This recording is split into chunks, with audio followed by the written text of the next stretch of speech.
अस्सलाम वालेकुम रहमतुल्लाहि व बरकातुहू। कुर्बानी नज़दीक आ रही है तो कुछ बातें हैं जो जहन में बार बार घूमी जाती हैं। असाज़ा बहैसियत पेशा तो बहुत मुक़द्दस हैं, लेकिन इस मुल्क में शायद कहीं और ऐसा हो, यहाँ पे उनकी जो सैलरी पैकेज है और मुराद बिल्कुल भी नहीं है। और जो हालात हैं, अगर कोई टीचर है और वो सिंगल अर्निंग हैंड है तो उसका तो EST PST या SST लेवल जो भी है, उसमें घर का ख़र्चा चलाना जो है वही मुश्किल है। फिर साल बाद अगर उसके बच्चे जो हैं वो दूसरे लोगों की तरह कुर्बानी का मुतालबा करें या पूछें बाबा कुर्बानी नहीं करनी, तो वो क्या करे।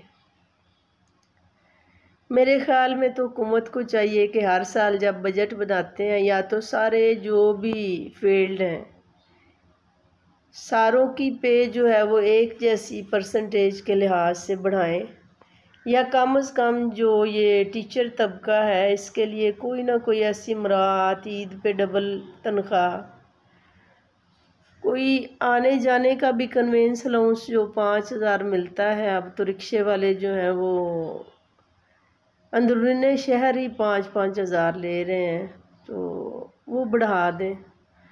और बजट सर पे है तो कुछ ना कुछ तो इनका ख्याल करें। 4-5 अफराद का अगर घर हो, 2 वालिदैन हो, खुद एक टीचर हो, आगे उसकी बीवी और उसके 3 बच्चे, तो मतलब 7 अफराद पे मुश्तमिल एक घर है। अब उस घर का बजट कोई बना के तो देखे। ट्रैवलिंग का भी उसमें आ जाएगा, बिजली का बिल देखें किस तरह से आ रहा है, गैस का बिल, फिर पेरेंट्स में से या बच्चों में से कोई ना कोई बीमार हो जाता है तो डॉक्टर्स की फ़ीस और अद्वियात वगैरह और बाकी घर के अखराजात जो हैं, ग्रॉसरी, कितना मतलब सारा कुछ टफ है। कहाँ ये पैगम्बरी पेशा और पिछले बादशाह और उमरा जो हैं वो ख़ास कर आलिम लोग जो होते थे इन्हें बहुत ज़्यादा तरजीह और इज़्ज़त से नवाजा करते थे। अब तो उस्तानी और मास्टर शायद कोई ताना सा बन गया हो माशरे में, क्योंकि इनकी पे में इनके लिए एक अच्छा गुजारा करना मुश्किल है। और बाकी अगर किसी के वसाइल नहीं है, कोई ज़मीनें वगैरह नहीं है या कोई और साइड बिज़नेस नहीं है, तो वो तो मफलूकुल हाली वाला ही हालात हो जाते हैं। ख़ास कर जो एजुकेटर्स हैं, न्यू भर्ती है, उनकी पे कहाँ इतनी है।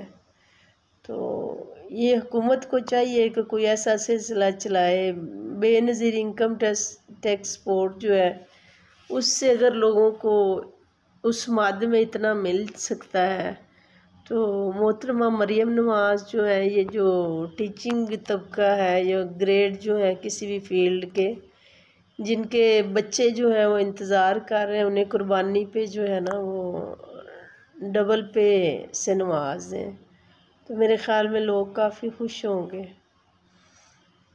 और एक अच्छा ह्यूज नंबर ऑफ़ पीपल जो है वो इससे मुस्तफ़ीद होंगे। तो अल्लाह ताला सब के लिए आसानियाँ पैदा करे, मुल्क पे, हमारे लोगों पे, सब पे बहुत रहम फरमाए अल्लाह ताला। जो टीचर है उसके बच्चों ने भी किसी न किसी स्कूल में पढ़ना है, जाना है, अगर वो खुद आउट ऑफ स्टेशन जाता है तो बच्चे पीछे से किसी न किसी रिक्शे पे आए जाएंगे। एक एक बच्चे का रिक्शे वाले 3-4 हज़ार किराया ही लेते हैं। शायद मतलब एक मुस्तकिल मुशक्क़त और सोच की घड़ी में बच्चे बहुत ज़्यादा तंग करते हैं, असाज़ा के बच्चे भी तंग करते हैं। बाबा फ़लाँ ने कुर्बानी की इस साल, हमने नहीं करनी, आप क्या करेंगे। इसलिए काफ़ी घर जो है ना उसमें बच्चे जो हैं वो खुशियों से महरूम हैं।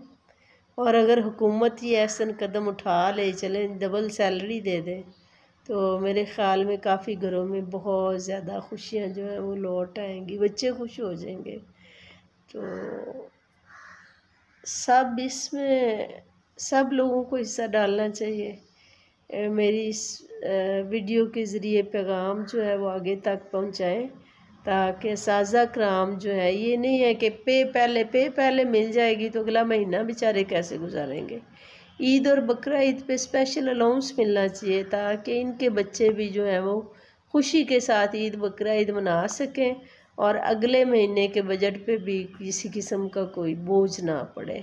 اللہ تعالیٰ ہمارے پاکستان کو بھی اپنے حفظ و امان میں رکھے، اور جو فلسطین کے بچے ہیں جو بے گھر ہوئے ہیں، جو عورتیں بے بس، جن گھروں کے شہید ہوئے ہیں، ان کی شہادتوں کے مراتب کے صدقے ان لوگوں پہ خاص فضل فرمائے اور فلسطین کی حفاظت فرمائے، مسلمانوں کے پرچم بلند فرمائے۔ اللہ تعالیٰ مسلمانوں کی اخلاق و عادات کو اپنی پسند کے مطابق ڈھال دے اور ہمیں نصرت اور سرفرازی عطا فرمائے۔ خاص کر اللہ تعالیٰ سے دعا ہے، ساروں کی طرف سے اجتماعی دعا ہے کہ اللہ تعالیٰ فلسطین پہ اپنا خاص کرم فرمائے اور فلسطین کے مسلمانوں کو اپنی سرزمین پہ آزادی کے ساتھ اور سکھ کے ساتھ رہنا اور جینا نصیب فرمائے۔ اپنا بہت خیال رکھیے گا۔ اللہ حافظ۔